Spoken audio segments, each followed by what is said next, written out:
ایک شخص تھا عمر بن عبد ود، 90 سال کا بوڑھا، حضرت علی گھوڑے پہ بیٹھے نکلے اور جب اس کے سامنے گئے تو جا کے کہنے لگا میرا پتہ ہے۔ حضرت علی فرمانے لگے تو اپنا چھوڑ، میرا پتہ ہے تجھے؟ اتنا سخت پاگل ہوا غصے میں کہ اس نے اپنے گھوڑے کے پیر کاٹ ڈالے۔ ایک موقع پر نبی پاک صلی اللہ تعالیٰ علیہ وسلم نے ارادہ فرمایا کہ حضرت علی کو اپنا نائب بنا کے مدینہ منورہ میں چھوڑ کے جایا جائے۔ محبوب کریم علیہ السلام جب بھی تشریف لے جاتے تھے تو کسی ایک کو نائب بنا کر مدینہ منورہ میں چھوڑ جاتے۔ حضرت عبداللہ ابن مختوم رضی اللہ تعالیٰ عنہ کو بھی ایک دفعہ حضور چھوڑ کے گئے تو ایک جنگ کے موقع پر محبوب نے حضرت علی شیر خدا سے کہا کہ آپ کو میں اپنا نائب بنا کے یہاں چھوڑ کے جاتا ہوں۔ یہاں لوگ جان چھڑاتے ہیں، کام کا جب وقت آتا ہے، میدان میں نکلنے کا وقت آتا ہے تو جان چھڑاتے ہیں، اور وہ کہتے ہیں کہ باقی سارے کام لے لو، جب وقت مشکل آئے تو پھر ہمیں کام نہ بتاؤ۔ اب مشکل وقت ہے، جہاد میں جانا ہے۔ حضرت مولا علی شیر خدا کرم اللہ تعالی وجہہ الکریم کو حضور نے فرمایا کہ اس دفعہ میرا ارادہ بنا ہے کہ تمہیں چھوڑ کے جاؤں۔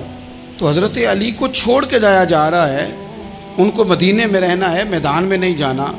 عام آدمی کتنا پسند کرتا ہے کہ میں آرام سے رہوں گا، لیکن حضرت علی کو اتنا شوق تھا میدان جہاد کا، اتنی تڑپ تھی ان کے دل کے اندر کہ عرض کرنے لگے یا رسول اللہ صلی اللہ تعالیٰ علیہ وسلم، رو پڑے، کہنے لگے حضور ساری دنیا میدان میں جہاد کرے گی اور میں یہاں عورتوں اور بچوں کے پاس رہوں گا، میں یہاں عورتوں اور بچوں کے بیچ وقت گزاروں، حضور مجھے لے کے جائیں۔ تو وہاں بھی حضور نے محبت کی بات سمجھائی، فرمایا علی جب حضرت موسیٰ کوہ طور پہ گئے تھے تو اپنے بھائی جناب ہارون کو چھوڑ گئے تھے، تو تم بھی تو میرے لیے اسی طرح ہو نا جس طرح موسیٰ کے لیے ہارون تھے۔ لیکن فرمایا یہ یاد رکھنا میرے بعد نبی کوئی نہیں، حضرت موسیٰ بھی نبی ہیں اور جناب ہارون بھی نبی ہیں علیہم السلام، لیکن وہ انہیں چھوڑ کے گئے تھے، میں تمہیں چھوڑ کے جا رہا ہوں۔ کہ ایک بات اپنے ذہن کے اندر بٹھانا کہ میرے بعد کوئی نبی نہیں آئے گا۔ تو عزیز بھائی، حضرت مولا علی شیر خدا کا جذبہ جہاد۔ اچھا پھر میں نے دیکھا ہے جس زمانے میں اور آپ رہ رہے ہیں، اس زمانے میں لوگ کمزور ہوتے جا رہے ہیں نفسیاتی طور پر، ڈری ڈری سی باتیں لوگ کرتے ہیں، سہمے سہمے سے جملے بولتے ہیں، اور یہ ہر بندے کا اپنا الگ ڈر ہے۔ دانشوروں نے لکھا ہے کہ غریب آدمی کا ڈر تھوڑا ہوتا ہے اور جو اونچے عہدے پہ چلا جائے اس کا ڈر، یعنی زیادہ ہاتھ اپوزیشن کے نہیں بندے ہوتے، حکومت کے بندے ہوئے ہوتے ہیں۔ لوگوں کو ساتھ لے کے اپوزیشن نے نہیں چلنا ہوتا، حکومت نے چلنا ہوتا ہے۔ تو حکومت میں جب لوگ ہوتے ہیں تو ان کے اندر کمزوری آ جاتی ہے، جب آپ بڑے عہدے پہ چلے جاتے ہیں تو آپ کی مجبوریاں بھی بڑی ہو جاتی، ہر آدمی کہیں نہ کہیں کمزور پڑتا ہے۔ اور ہمارے ہاں تو لوگ ذرا بیمار ہو گئے تو گئے، اور آج کل جو سب سے بڑا مسئلہ ہے وہ یہ ہے کہ لوگ کیا کہیں گے، اور لوگوں نے بڑے بڑے لوگوں کو پاگل کر دیا ہے، بڑے بڑے لوگوں کو۔ ہمارے علماء نے ایک بات لکھی ہے کہ ایک دفعہ نا ایک استاد صاحب سبق پڑھانے کے لیے آئے تو طالب علموں نے ارادہ کیا کہ آج استاد جی کو بیمار کرنا ہے۔ یہ جو آپ کے مشیر ہوتے ہیں نا ارد گرد، ان کی پڑتال بھی بڑی ضروری ہوتی ہے کہ یہ خبر کون سی لے کے آ رہے ہیں اور یہ کس طرح سے گائیڈ کر رہے ہیں۔ ہمیں تنقید کرنے والا بندہ اچھا تو نہیں لگتا، لیکن تنقید کرنے والے جو ہوتے ہیں وہ ہمیں نکھارتے ہیں، وہ ہماری کمزوریاں جو ہمارے اپنے نہیں نکال سکتے وہ نکال کے ہمیں بتاتے ہیں کہ تم یہاں کمزوری کر رہے، اس کا نفع ہوتا ہے۔ طالب علموں نے ارادہ کیا ایک دفعہ، یہ ہم جو اتنی زیادہ توجہ کرتے ہیں نا لوگوں کی باتوں پہ، لوگ کیا کہیں گے، میں کئی دفعہ دوستوں سے عرض کرتا ہوں زیادہ وضاحتیں نہ دیا کریں، زیادہ وضاحتیں دینے سے بھی بندہ کمزور ہو جاتا ہے۔ ہر وقت کا انداز وضاحتوں کا اور ہر وقت دفاعی محاذ پہ نہیں کھڑے رہنا چاہیے۔ وہ ارادہ کر لیا لوگوں نے، طالب علموں نے، کہ استاد جی کو بیمار کرنا ہے، تو استاد صاحب چنگے بھلے اچھے بھلے صحت مند آئے، کلاس میں داخل ہوئے تو پہلا شاگرد کہتا ہے استاد جی خیر ہے، آنکھیں بڑی سرخ ہیں۔ میں چل دوڑ جا بیوقوف آدمی، میں بالکل ٹھیک ہوں، چل کلاس میں بیٹھ چل۔ تھوڑا سا آگے گئے تو دوسرا شاگرد، انہوں نے اب 10-15 نے ارادہ کیا ہوا تھا، دوسرا کہنے لگا خیریت ہے، بڑے کمزور کمزور لگ رہے ہیں۔ اس نے کہا میں بالکل ٹھیک ہوں، کمزور کا چل دوڑ جا اپنا کام کر۔ وہ تیسرے کے پاس گئے تو کہنے لگا استاد صاحب خیر ہے، آپ کے تو مجھے ہاتھ بھی کامتے دکھائی دے رہے ہیں۔ اس نے کہا اچھا واقعی۔ اب چوتھے نے بھی یہی بات کی، پانچویں نے یہی بات کی، تو آدھا گھنٹہ گزرا تو استاد جی کو سچ مچ بخار چڑھ گیا، وہ چھٹی پہ چلے گئے۔ کیوں؟ باتوں پہ توجہ ہے نا، لوگوں کے سامنے ہم